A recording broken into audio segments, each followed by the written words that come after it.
Good evening, everyone. I welcome you all to today's live class. ज़रा मुझे बता दें क्लास शुरू करने से पहले आप तक वॉइस और वीडियो क्वालिटी ठीक पहुंच रही है। मैं तब तक स्टार्ट कर देता हूं। कोई डिस्टरबेंस हो तो आप बता दीजिएगा। टाइम वेस्ट या नहीं करते, डायरेक्टली मैंने क्लास स्टार्ट कर दी है। सबसे पहले आपको दो प्रोवर्ब्स मिल रही हैं। आपको एक देखना है कि इन प्रोवर्ब को लिखने में कोई एरर सामने आ रही है तो आप उसका आंसर दें। एरर है, अदरवाइज ये सुनी हुई आपकी प्रोवर्ब्स हैं। मुश्किल प्रोवर्ब्स नहीं ली हैं, बहुत बार आपकी पढ़ी हुई, यूज़ की हुई, सुनी हुई वो प्रोवर्ब्स ली हैं। A thing of beauty is Joy for ever.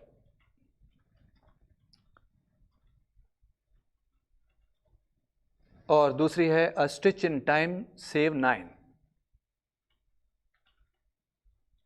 क्या ये प्रोवर्ब्स सही लिखी गई है? आपके आंसर का इंतज़ार है। कितनी देर में आप आंसर देते हैं?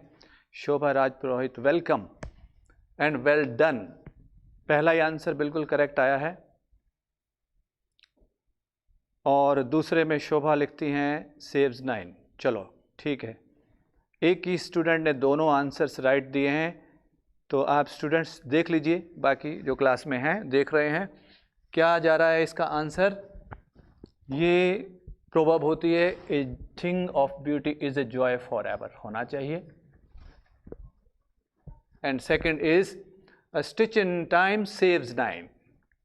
अ stitch in time saves 9, correct, very good. Class की शुरुआत आपकी तरफ से अच्छी की गई है। इस स्लाइड पे तीन प्रोवर्ब्स और हैं, सॉरी दो प्रोवर्ब्स हैं, एक सेंटेंस है बाद में, नहीं हाँ तीनों ली गई है, ठीक है, तीनों प्रोवर्ब्स ली गई है। To err is human, to forgive divine, to error is human, to forgive divine. ये आपके सामने लिखा हुआ है।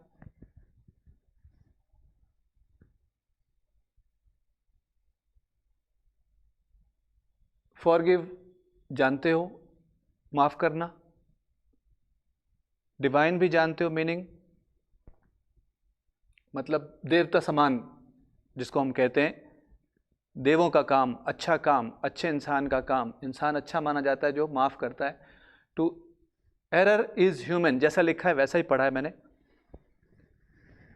गलती करना मानव के नेचर में है, हमारा स्वभाव है।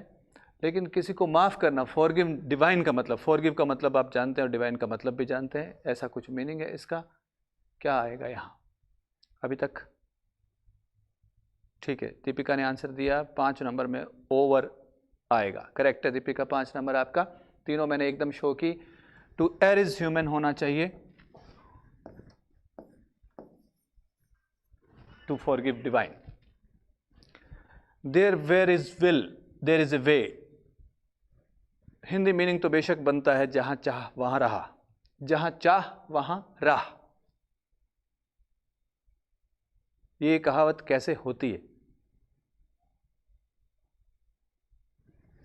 There where is will there is a way, जहां चाह वहां राह। लेकिन इस प्रोवर्ब को बोला लिखा कैसे जाए? 5 नंबर का आंसर आपको दे चुकी है Deepika. It's no use crying over spilled, spelling गलत लिख दी, स्पिल्ट होना चाहिए, स्प्लिट नहीं होना चाहिए, over. It's no use crying over spilled milk. चौथे में कहा जा रहा है ए को रिमूव किया जाए। सुनील चौधरी कहते हैं हाँ ऐसा कुछ है नहीं, कहावत बिल्कुल उल्टी लिखी हुई है। देयर नहीं आएगा, पारस कहते हैं वेयर से पहले। लोकेशन ठीक ढूंढिए, लेकिन अभी भी आंसर, इट मीन्स सेंटेंस तो आपको रीराइट करना होगा ना एग्जाम में, इसलिए ये होता है where there is a will there is a way. Where पहले आता है, देयर बाद में आता है। Where there is a will there is a way कहावत होती है। ठीक है, चलिए, it's no use crying over spilt milk बता ही दिया। नेक्स्ट पे आ जाइए, पढ़िए सेंटेंस को। It reads, our principal is a man of principles. Meaning में साथ बता देता हूँ ताकि देर ना लगे आंसर आने में। हमारे प्रिंसिपल साहब जो हैं, इट मीन्स आप किसी स्कूल में हैं या कॉलेज में हैं, हमारे प्रिंसिपल साहब सिद्धांतवादी आदमी हैं। ये, हाँ सुनील चौधरी, अगर इसको पूरा राइट किया जाए, करेक्ट करेक्ट, अब आंसर्स ठीक आ रहे हैं। दीपिका, प्रिंसिपल्स आएगा वहाँ। एक्सप्रेशन दोनों होते हैं, द मैन ऑफ भी कहा जाता है इंग्लिश में और ए मैन ऑफ भी होता है। आप इसको देखिएगा सेंटेंसेस को, लेकिन यहाँ जो मेन बड़ी गलती है वो है प्रिंसिपल्स की। ये आना चाहिए। Next, sudden change in weather effects my health.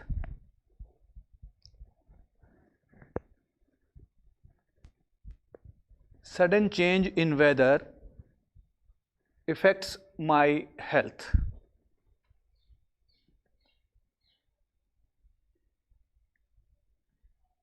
मौसम में अचानक बदलाव, मीनिंग आप पूरा समझते हैं,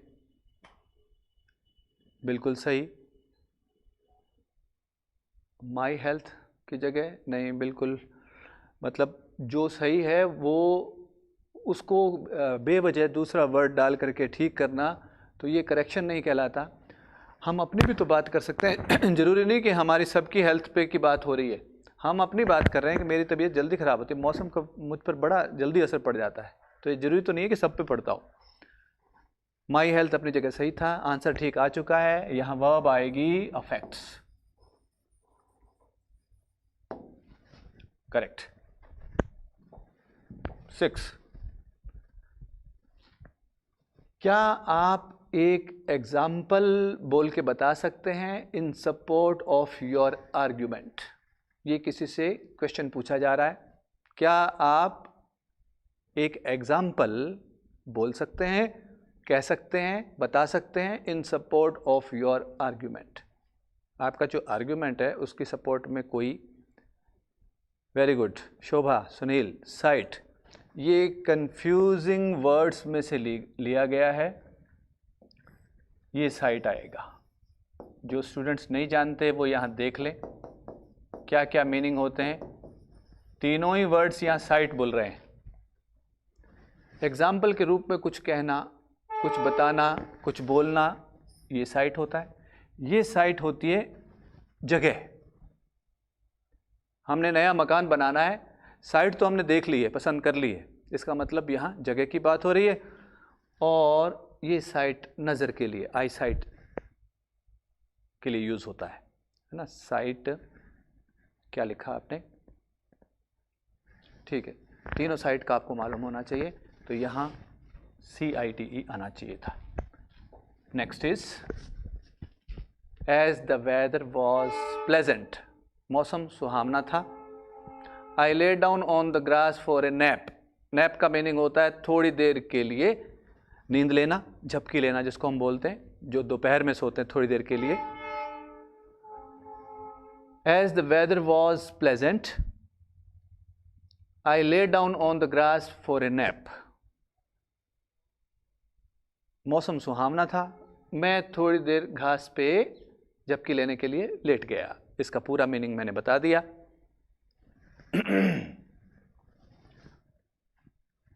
आपको तीनों बताए हैं, फिर भी आपका एक सवाल आ रहा है, साइट का मतलब बता दें। साइट का मीनिंग एग्जाम्पल के रूप में टू से समथिंग, कुछ कहना। जब हम किसी चीज को स्पष्ट करते हैं ना तो एग्जाम्पल देते हैं, तो साइट एन एग्जाम्पल प्लीज, इसका मतलब ये कहा गया है।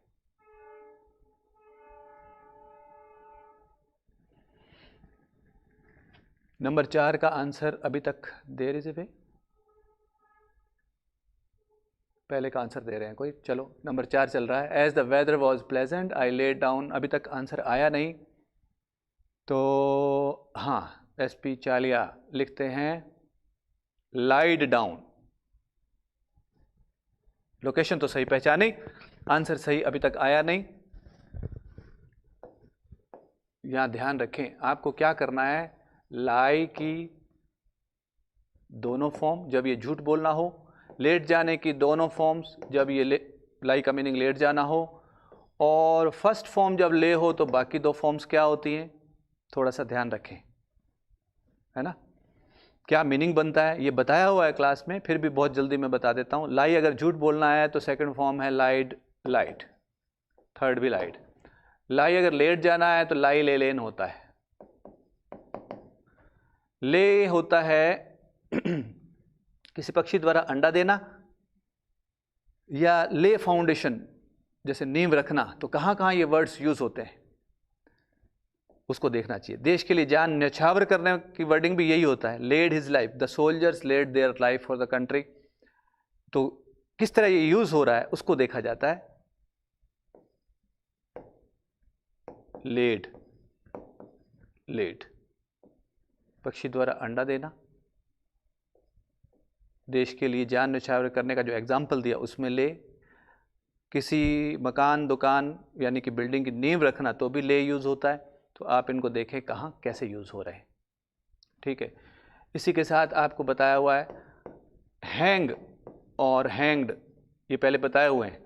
तो जब जब एक जैसी वर्ब्स यूज होती हैं जहाँ भी, उन दोनों में क्या डिफरेंस होता है, दोनों का तीनों का जब हिंदी मतलब या तो एक बन रहा हो या थोड़ा बहुत डिफरेंस से हो, तो आपको देखना चाहिए कौन सा कहाँ यूज होगा, ठीक है।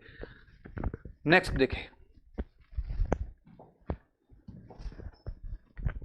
Would that I was lucky. पहचान लेंगे उम्मीद है, इस तरह का सेंटेंस पहले कभी आया नहीं। Would that I was lucky,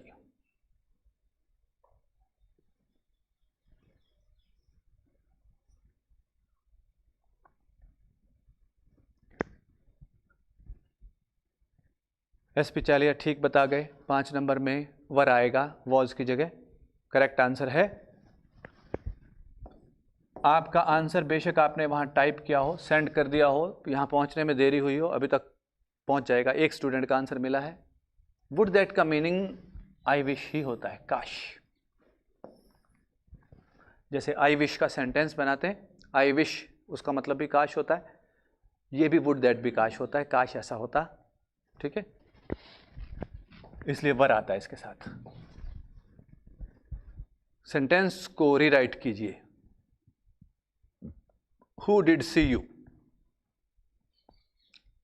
क्या मीनिंग बनता है और ये सेंटेंस कैसे रीराइट किया जाएगा, दोबारा कैसे लिखा जाएगा। हु डिड सी यू लिखा है, शोभा राज पुरोहित लिखते हैं यू सी आएगा, क्या मतलब है, हु डिड यू सी ऐसे करें।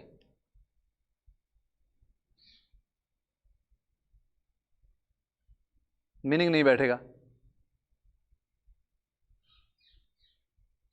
क्वेश्चन है,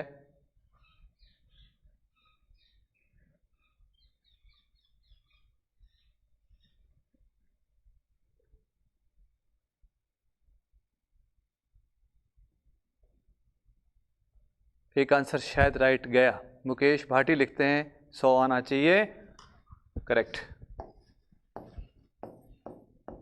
who saw you, who saw you होगा।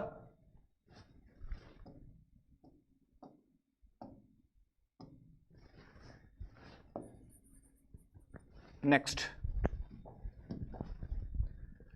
आई have had dinner before you came.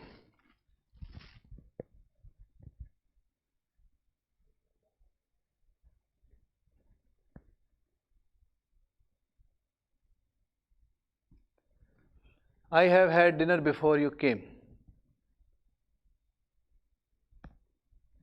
Sentence rewrite कीजिए, करेक्शन भी कीजिए,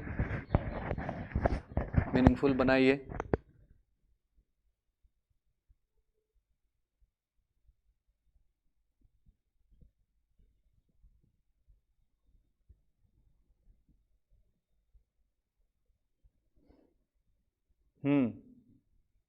ठीक है एसपी चालिया ठीक पूछ रहे हैं। WH वर्ड के बाद सर हेल्पिंग वर्ब गायब है।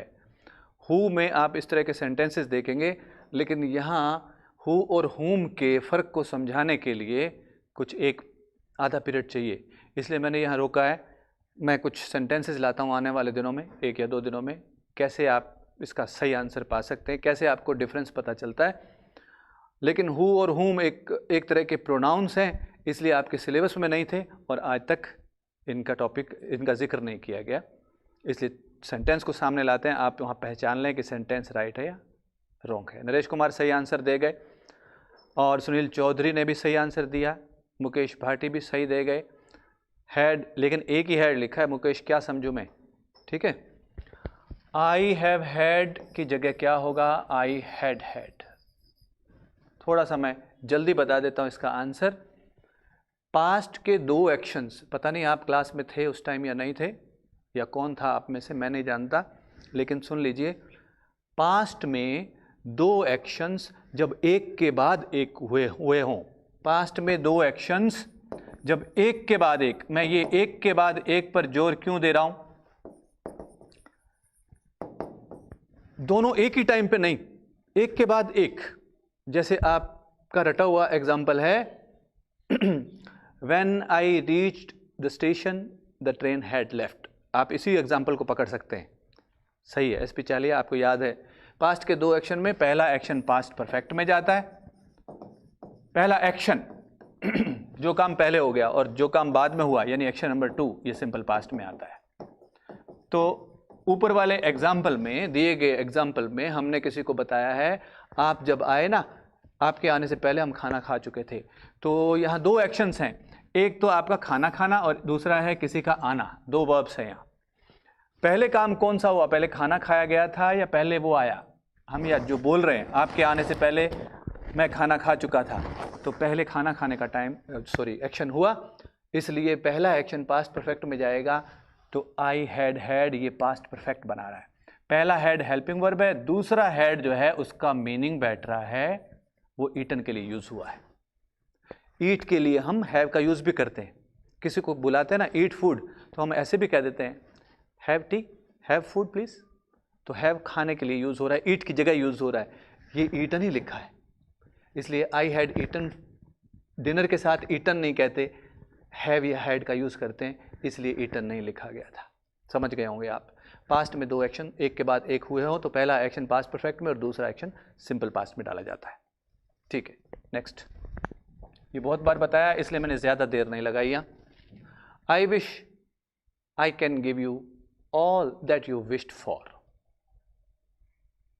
आपको मालूम है आई विश का मतलब क्या होता है? काश। आई विश का मीनिंग क्या होता है? काश। तो आगे मैं हिंदी बोल पड़ा तो शायद मीनिंग यानी आंसर ही बता बैठूंगा, इसलिए पहले आंसर आप बता दें, क्या होना चाहिए इसका आंसर? काश आगे लिखा है, हाँ यही इंतजार कर रहा था। मुकेश भाटी सही आंसर दे गए, कैन की जगह कुड आएगा, क्योंकि काश में आपका सेंटेंस जो होता है वो पास्ट में होता है, यहां कुड आएगा। काश में आपको सब वो दे पाता जिसकी आपने इच्छा की थी, ये मतलब बनता है, कुड आएगा। अजय सिंह राठौड़ सही आंसर है आपका, कुड। चलिए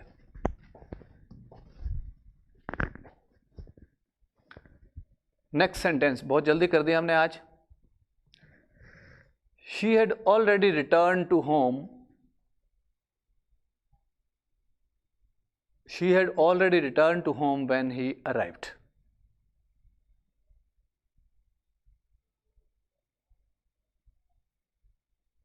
क्या आंसर है आपका? कैसे इसे रीराइट किया जाए, ठीक किया जाए? She had already return to home when he arrived.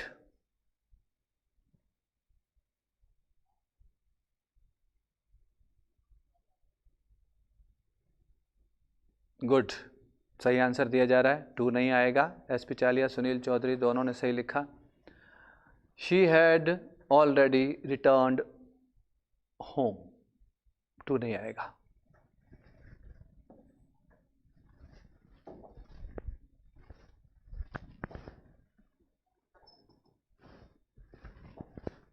Next देखें जरा,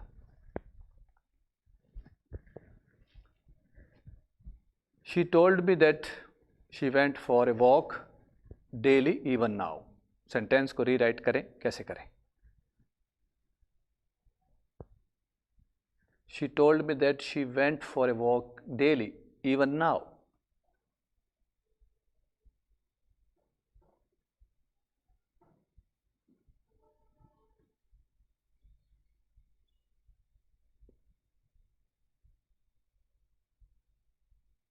Waiting for the answer.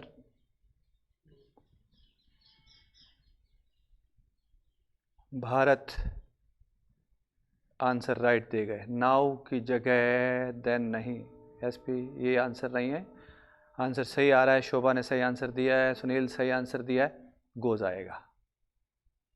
Mukesh Bhati सुन लीजिए, जिनका आंसर रॉन्ग है वो सुन लीजिए।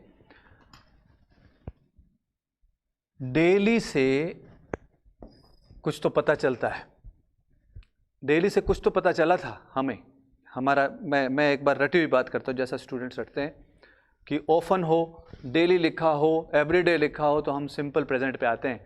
लेकिन डेली लिखने के बाद ऐसा कई सेंटेंसेस में देखा गया है कि सेंटेंस सिंपल पास्ट का भी हो सकता था। मीनिंग बैठता हो, she went for a walk daily, तो इसका मतलब है वो रोज वॉक के लिए जाती थी, तो रोज वर्ड तो तब भी लगा सकते हैं हम, है ना। ये जरूरी नहीं है कि प्रेजेंट, लेकिन इवन नाउ टाइम को देखते हुए टेंस ठीक करना था आपको। ये टाइम एंड टेंस से लिया गया है। देखने में एक तरह का ये नरेशन भी था, स्टार्ट तो ऐसा ही लिया गया, लेकिन टाइम क्या दिया गया सेंटेंस में, अभी भी वो अभी भी करके। कल आपका एक सेंटेंस था, आपको याद हो, उसमें टाइम था सो फार, तो पहचानना मुश्किल हो गया था। सो फार हो, येट हो, तो सेंटेंसेस बैठते हैं perfect tense, present perfect.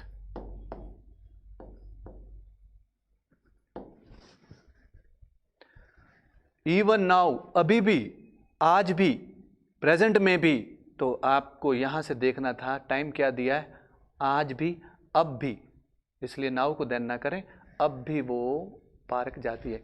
She told me को अगर देखते हैं, अगर आपको ऐसा लगता है कि टोल्ड पास्ट में था सर, तो बाकी सेंटेंस पास्ट में होना चाहिए था, अगर स्टूडेंट को ऐसा लगता है तो she told me reporting verb past में है। लेकिन आपका कोई प्रेजेंट का हैबिचुअल एक्शन जब आता है तो उसको हम, उसका नरेशन, उसको डायरेक्ट इनडायरेक्ट स्पीच में नहीं ले जाते, यानी उसका टेंस चेंज नहीं करते, उसका टेंस चेंज नहीं करते, इसलिए टेंस प्रेजेंट ही रह गया उसका।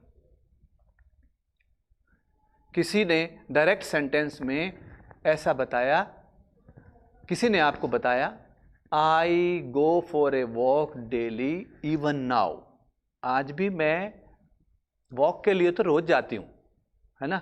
आपने किसी को फिर आगे बताया, जब आपने सुन ली ना बात, शी टोल्ड मी दैट, होना तो ये ऐसे ही चाहिए था जैसे लिखा है, she went for a walk daily, लेकिन इवन नाउ की जगह अगर स्टूडेंट कहता है देन कर दें सर, उसका कारण ये है कि आपने नरेशन में पढ़ा हुआ है, लेकिन आपका ये एक्शन प्रेजेंट का हैबिचुअल एक्शन है, इसलिए प्रेजेंट के हैबिचुअल एक्शन को आप इनडायरेक्ट स्पीच में ले जाते समय टेंस चेंज नहीं करते, तो ये शी गोज आएगा, करेक्ट।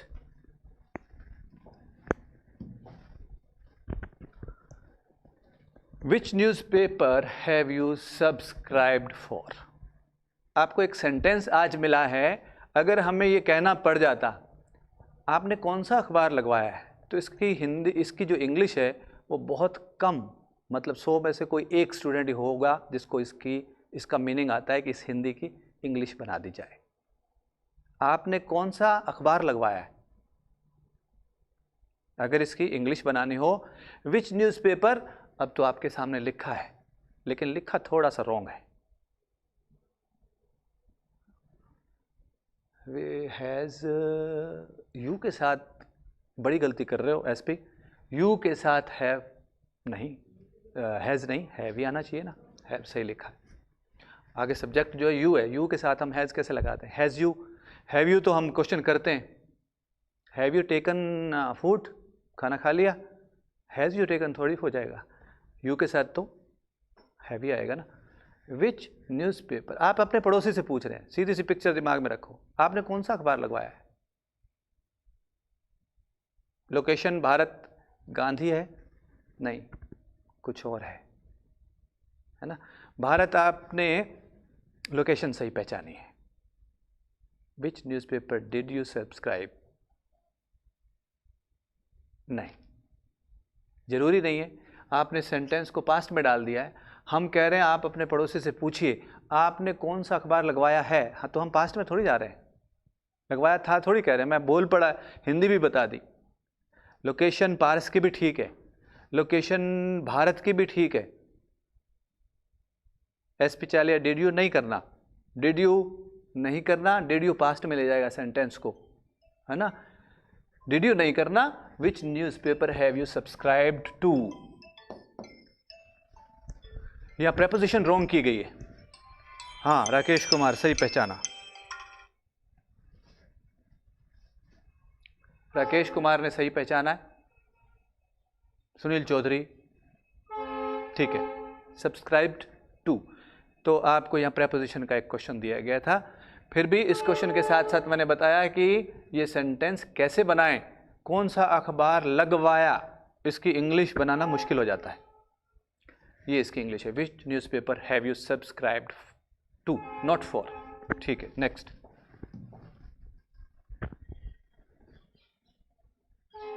छोटा सा सेंटेंस है, पढ़ने में भी ठीक लग रहा है। आप जहां पहली बार गलती बताएंगे, मुझे ऐसी उम्मीद है, रीराइट करके बताना। ध्यान रखिए, इस सेंटेंस में सिंगल मिस्टेक ना बताएं, फटाफट इस सेंटेंस को रीराइट करके बताना है आपको। हाँ, आपके आंसर्स देख लिए मैंने, है ना। सिंगल वर्ड ना लिखें स्टूडेंट्स इस पूरे सेंटेंस को, क्योंकि सेंटेंस छोटा है। आप टाइप कर दीजिए, ये पूरा सेंटेंस रीराइट करने के लिए आपको आ गया है। आप सुन रहे होंगे मुझे, आपके आंसर फटाफट आ गए हैं एकदम गोली की तरह। पूरा sentence, there are only 6 words, 6 ही वर्ड्स हैं सेंटेंस में। आप पूरा सेंटेंस टाइप करके, सुनील चौधरी टाइप कर दिया ना, जैसे ऐसे बलबीर ने भी पूरा टाइप किया, करेक्ट। पूरा सेंटेंस टाइप करके भेज दें। शोभा ने भी लिख दिया है।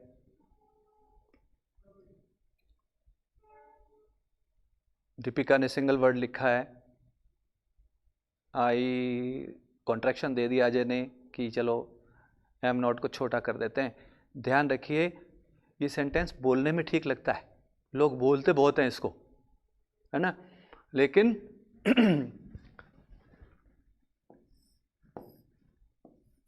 एक तो यहां डू करना है आपको और एक विद करना है। 2 मिस्टेक्स छोड़ी गई थी, इसलिए मैं बार बार बोल रहा था रीराइट करना है आपको। तो जब कोई सेंटेंस आपको आपके एग्जाम में मिलता है रीराइट करने को, तो जरूरी नहीं है एक ही जगह गलती रख दे वो, क्योंकि 2-3 वर्ड्स लिख देते हैं, उनको सेट करना होता है आपको कि इसकी शुरुआत कैसे होगी या एंड कैसे होगा। जैसे भी हो मीनिंगफुल बना दो आप। ये भी जरूरी नहीं है कि आपके दिए गए प्रश्न में उत्तर एक ही हो, उत्तर 2 हो सकते हैं, 3 हो सकते हैं। बनना मीनिंगफुल चाहिए, मीनिंगफुल होना चाहिए। इसलिए होगा I do not agree, I am agree नहीं, आई एम नॉट एग्री भी नहीं, मतलब आई एम वाला यह सेंटेंस आना नहीं चाहिए। अग्री एक वर्ब है, आई do not agree with you होगा। चलिए देख लीजिएगा किस तरह के सेंटेंसेस। आपको पता है कि हमें क्या देखना है। जहां थोड़ा सा लगे कि हमने ऐसे सेंटेंसेस पढ़े हैं, तो उसी टाइम गूगल कीजिए, बुक्स में देखिए, है ना।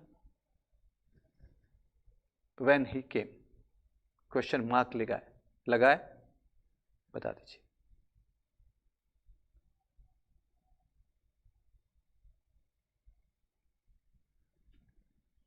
दीपिका कुछ कह रही हैं, क्वेश्चन मार्क नहीं से मुझे समझ नहीं आया कि क्या बात चल रही है। थोड़ा सा साफ लिख दे दीपिका, पता चल जाए, है ना। फिलहाल सेंटेंस नंबर 13 चल रहा है, व्हेन ही केम। आज कोशिश मैंने ये की है कि थोड़ा तेज चला के क्लास को 40 मिनट से पहले ही हम बंद करें। ज़्यादा टाइम नहीं देना है आपको, दूसरे सब्जेक्ट्स भी पढ़ने होते हैं, इसलिए यहाँ 50 मिनट्स और 1 घंटे के आसपास क्लास जा रही थी। कल 50 मिनट्स अबव हो गए थे, मुझे ऐसा लग रहा है। व्हेन ही केम, क्या लिखा आपने? WH हटा दिया जाए, हाँ ठीक When did he come इसका सही उत्तर है ना दीपिका। सिर्फ did he come मत लिखो, when को हटाने से मतलब ऐसा हटाने से हम ऐसा कहना चाहते हैं when तो बिल्कुल गलत है, तो पूरा आएगा, ठीक है। when did he come correct है।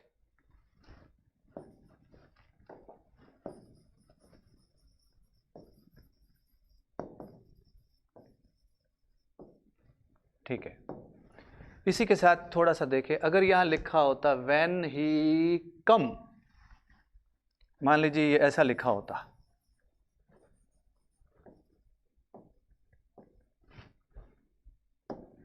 और क्वेश्चन मार्क भी होता,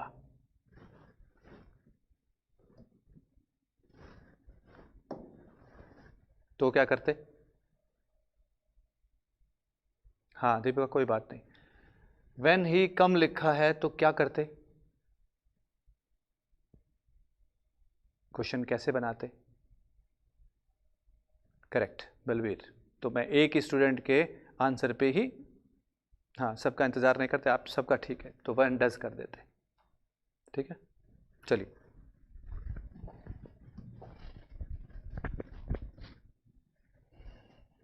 having broken down he sent the car to the garage.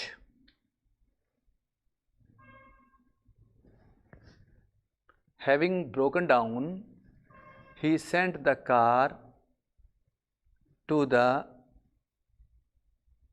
garage.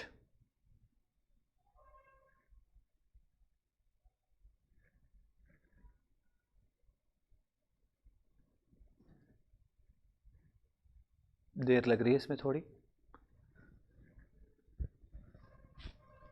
लेकिन उम्मीद करता हूं क्योंकि हर रोज इस तरह का सेंटेंस आपको दिया जा रहा है, ताकि 15-20 सेंटेंसेस हो जाएंगे तो आपको लगेगा कि हाँ आने लग गया है।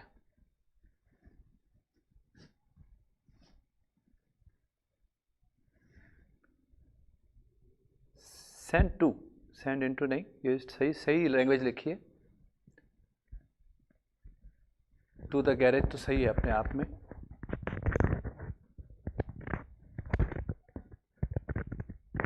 It having into the garage the car was sent, Balbir Singh सही आंसर है। इसको मीनिंगफुल बनाने के लिए नहीं, इट हैविंग नहीं, the car having broken down, हाँ ऐसा कहना चाहते हो, ठीक है, इट आपने कार के लिए लगाया, ठीक है। The car having broken down he sent the car, फिर आगे आपको चेंज करना पड़ेगा, है ना। तो पहले सबसे पहले, ठीक है दीपिका, सबसे पहले आप एक काम किया करें इस तरह के सेंटेंस में कि जैसे हमने बोला having broken down, break down आपको मालूम है, ब्रेक डाउन किसी गाड़ी वगैरह का खराब हो जाना, खराबी आ जाना मशीनरी में। हैविंग ब्रोकन डाउन ही, इसका सब्जेक्ट ही बन रहा है, बस यहां गड़बड़ है।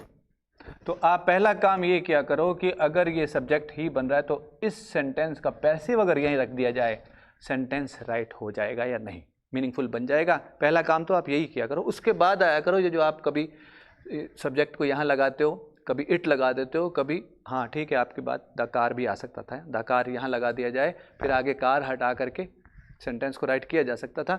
Having broken down the car was sent by him to the garage, आपने सही आंसर दिया, इस तरह कर सकते थे। नेक्स्ट देखें, ऐसा ही है,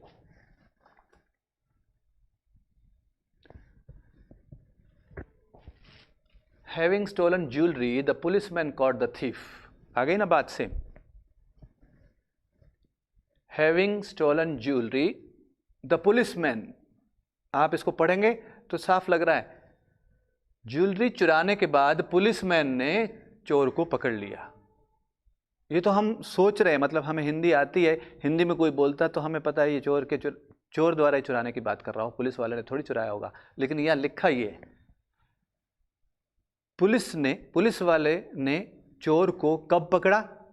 ज्वेलरी चुराने के बाद। इसका मतलब पुलिस वाले ने पहले ज्वेलरी चुराई फिर चोर को पकड़ा। तो ऑब्वियस सी बात है, पुलिस वाले ने चोर को पकड़ा तो ज्वेलरी जो है चोर ने चुराई होगी, चुराने का काम चोर का ही है। इसलिए आप देखें, पहले इसका पैसिव बनाने की कोशिश करें, पहला काम यही करें। अगर उससे मीनिंग नहीं बैठता फिर इधर आए कि सब्जेक्ट यहां अलग से कर दिया जाए तो ठीक बैठता है ना, उसको देखा जाता है। Having stolen jewellery, the thief was cot,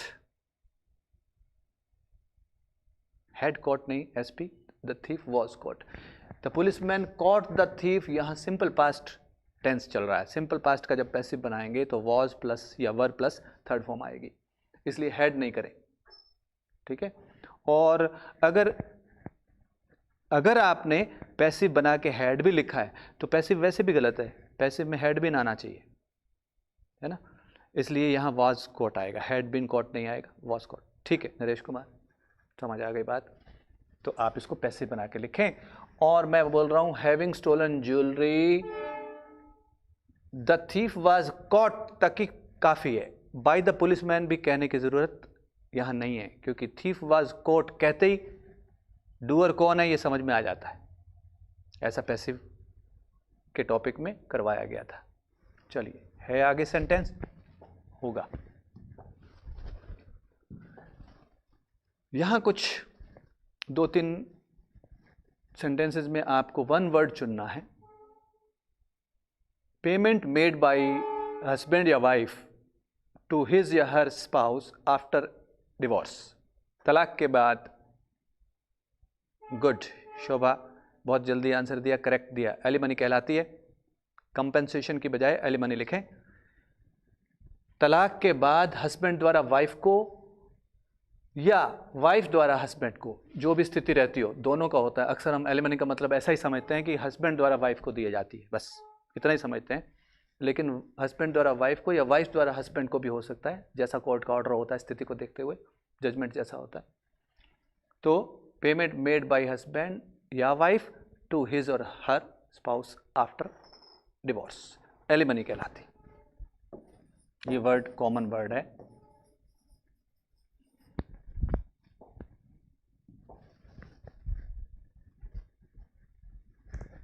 next है द अमाउंट ऑफ मनी और property left to someone in a will. समझ गए आप? द अमाउंट ऑफ मनी मतलब पैसा या प्रॉपर्टी, लेफ्ट टू समवन जब कोई मरने के बाद किसी के लिए छोड़ जाता है पीछे बच्चों के लिए, इन ए विल, विल जो लिखी जाती है उसके इनहेरेंट बोल दिया है।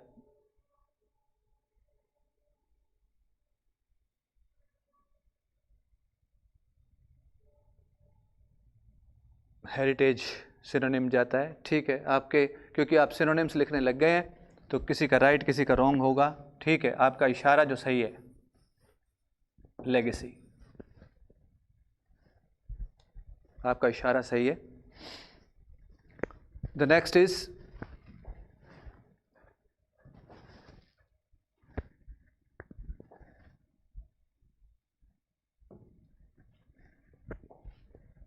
टू रिनाउंस ए थ्रोन और हाई ऑफिस।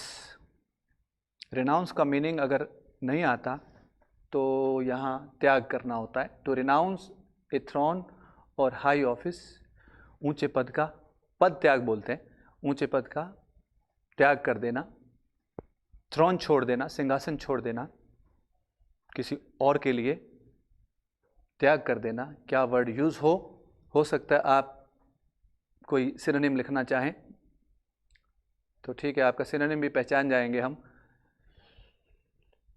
रिजाइन तो पोस्ट से किया जाता है, हाँ ठीक है, कुछ सिनोनिम में भी आती है बात। रेजिग्नेशन वैसे पोस्ट से होता है, हाई पोस्ट से त्याग, ठीक है, रेजिग्नेशन भी होता है, रिजाइन भी होता है, आपने सिनोनिम दिया है। डीथ्रोन तो किसी को उतारना होता है सिंहासन से, कुर्सी से उतारने को डीथ्रोन कहते हैं। यस, एसपी चालिया, एब्डिकेट करना, सही आंसर दिया। या एब्डिकेट करना, एब्डिकेशन ही एब्डिकेट करना कहते हैं।